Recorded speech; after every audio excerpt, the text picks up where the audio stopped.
Bienvenidos. En el día de hoy abordaremos el estudio de la unidad 4 en lo que consiste a la demanda. Al caracterizar oportunamente a la demanda como un mero acto de iniciación procesal, quedó esbozada la idea de que ella, a diferencia de la pretensión, no implica necesariamente el planteamiento de un conflicto entre partes y el consiguiente reclamo al órgano judicial de que dicte una sentencia de fondo, sino por el contrario se configura con motivo de una petición formulada al órgano judicial por una persona distinta a este, en el sentido de que se le requiere que disponga la iniciación y el trámite determinado de un proceso. Entre los requisitos que establece el Código Procesal para la demanda, tenemos que la demanda será aducida por escrito y contendrá necesariamente los siguientes requisitos.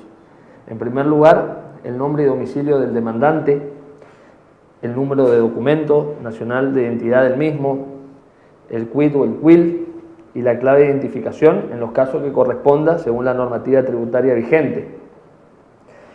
La indicación de todos estos datos es un requisito que hace la esencia misma de la demanda, ya que su omisión impediría determinar quién es la persona que deduce la pretensión e imposibilitaría de ese modo la defensa efectiva y plena del demandado. Si el actor es una persona física, debe expresar necesariamente su nombre y apellido. Si se tratara en cambio de una persona de existencia ideal, debe indicar con precisión el nombre o razón social con la que actúa. El domicilio que alude la norma es el domicilio real del actor, que no debe confundirse con el domicilio procesal o ad litem. Toda persona que litigue por su propio derecho o en representación de un tercero deberá constituir domicilio legal procesal dentro del perímetro de la ciudad que sea asiento del respectivo tribunal. Cuando el actor se presente por medio de un apoderado, este deberá además constituir un domicilio procesal, denunciar también el domicilio real de su mandante, donde deben notificarse diversas resoluciones de carácter personalísimo, como por ejemplo la que ordena la absolución de posiciones o la que dispone la citación de persona a quien se le atribuya la letra para que forme el cuerpo de escritura al dictado y al requerimiento de los peritos, bajo apercibimiento, como dice la norma, de tener por reconocido el documento. El segundo requisito que debe contener la demanda es el nombre y domicilio del demandado. La mención precisa del nombre y domicilio del demandado configura un requisito que se justifica por la circunstancia de ser aquel el destinatario de la demanda y quien como el actor habrá de quedar vinculado por la sentencia. Pero las deficiencias que pudieran existir en cuanto a este aspecto carecen de relevancia cuando la demanda se contesta espontáneamente, porque la respectiva presentación demuestra que el cumplimiento de la exigencia legal no fue indispensable para individualizar concretamente a la parte demandada. El tercero de los requisitos es la cosa demandada. El código dice designándola con toda exactitud. Como ya lo hemos visto en la unidad anterior, la cosa demandada constituye el objeto mediato de la pretensión deducida en la demanda. Se requiere que la designación de la cosa demandada sea exacta. Si, por ejemplo, se reclama el pago de una indemnización, debe indicarse con precisión la suma de dinero en que se estiman los daños. Si la demanda versa sobre un bien inmueble, el actor debe indicar concretamente la superficie, la ubicación, los linderos, etc. Todos aquellos datos necesarios para identificar correctamente el bien. La carga de precisar el monto reclamado admite una excepción, que es cuando el actor no le fuera posible determinarlo al promover la demanda, ya sea por la circunstancia del caso o porque la estimación dependiera de elementos que aún no están definitivamente fijados y la promoción de aquella tuviese por objeto únicamente evitar la prescripción de la acción. El cuarto de los requisitos que debe contener la demanda son los hechos en que se funde, explicados claramente. La exposición de los hechos tiene por finalidad la determinación de la causa, es decir, la razón o fundamento en cuya virtud la pretensión se deduce. Nuestras leyes procesales exigen la exposición circunstanciada de los hechos que definen la relación. Como ya lo habíamos mencionado también en la unidad anterior, no cualquier hecho, sino los hechos que son necesarios a los fines de explicar bien la configuración jurídica del caso. Nuestras leyes procesales, como lo estaba diciendo, exigen la exposición circunstancial de los hechos en que se define la relación. La claridad en la exposición de los hechos reviste fundamental importancia por cuanto el demandado le incumbe la carga de reconocerlo o negarlo categóricamente. A su vez, los hechos articulados en la demanda y en su contestación determinan la pertinencia de la prueba a producirse en el proceso. Y la sentencia necesariamente debe considerar los hechos alegados por las partes. El juez no puede apartarse de los hechos que las partes le mencionaron. El quinto de los requisitos lo constituye el derecho expuesto sucintamente, evitando repeticiones innecesarias. Con respecto a este requisito, debo decir que en la sentencia el juez solo debe atenerse a las alegaciones de hecho y a las peticiones formuladas por las partes, pero no a las normas jurídicas que éstas hayan invocado en apoyo de sus pretensiones o defensas. En lo que se refiere a la calificación jurídica de los hechos de la causa, el juez es libre en la elección de la norma o normas que entienda aplicables, todo ello en virtud del principio iura non curia. Por lo tanto, ni la designación técnica de la pretensión entablada ni la mención de las normas pertinentes constituyen requisitos necesarios de la demanda, aunque ellas son sin duda convenientes para facilitar la función judicial y el mejor encauzamiento del litigio. Y en último lugar, el último de los requisitos es la petición en términos claros. Mediante la petición, por último, el actor concreta el objeto inmediato de la pretensión contenida en la demanda. La misma debe plantearse en términos claros y positivos, a fin de que pueda establecerse con precisión cuál es la clase de pronunciamiento judicial que se persigue. Ya hemos dicho cuáles son los requisitos de la demanda. Ahora es importante referirnos a los efectos jurídicos que produce la demanda. En ese quehacer corresponde hacer una distinción, distinguiendo los efectos que se producen por la sola interposición de la demanda y los efectos que se producen una vez notificada la demanda. En primer lugar, analizaremos los efectos jurídicos de la demanda por su simple interposición o presentación. A ese fin podemos clasificarlos en dos columnas, como se ven en la filmina, en sustanciales y procesales. Los sustanciales podemos decir que, en primer lugar, interrumpe el curso de la prescripción, aunque sea interpuesta ante juez incompetente y aunque sea nula por defecto de forma o porque el demandante no haya tenido capacidad para presentarse en juicio. A su vez, también impide la extinción de ciertos derechos sujetos a plazo de caducidad o solo susceptibles de transmisión a los herederos cuando la demanda haya sido entablada por el causante. Determina la prestación debida en las obligaciones alternativas cuando la elección de aquella fuera dejada al acreedor. Extingue el derecho a intentar ciertas pretensiones cuyo ejercicio queda descartado ante la elección de otras. También invalida la venta y la cesión de la cosa o crédito que estuviera en litigio cuando es hecha a los abogados, procuradores y funcionarios judiciales que intervengan en el respectivo proceso. Y ahora sí, respecto a los requisitos procesales, podemos decir que hace perder al actor la ulterior posibilidad de recusar al juez sin expresión de causa, prorroga la competencia del juez con relación al actor en los casos en que la ley la admite, determina el objeto de la sentencia por cuanto si bien ésta debe pronunciarse también respecto a las defensas del demandado, ellas deben referirse a las cuestiones planteadas en la demanda.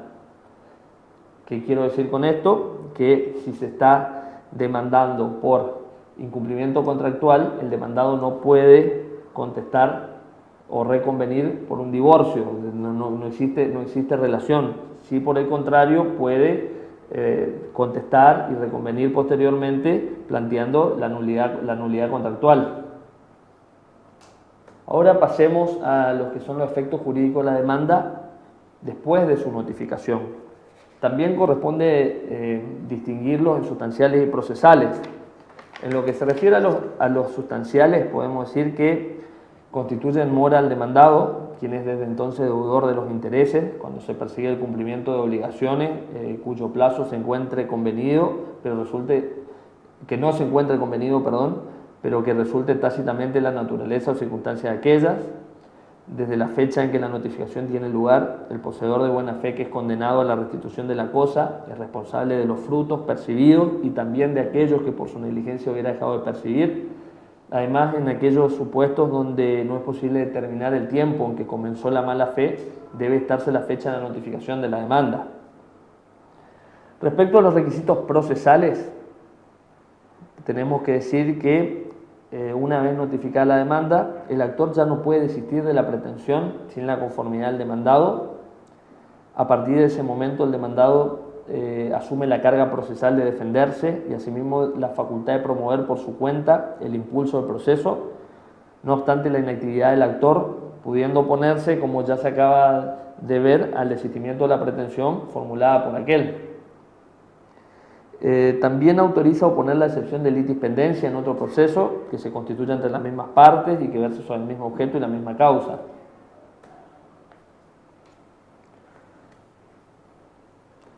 Es importante decir, en lo que respecta a la prueba documental y al ofrecimiento de la restante prueba, que con la demanda, reconvención y contestación de ambas, deberá acompañarse la prueba documental y ofrecerse todas las demás pruebas de que las partes intentaren valerse.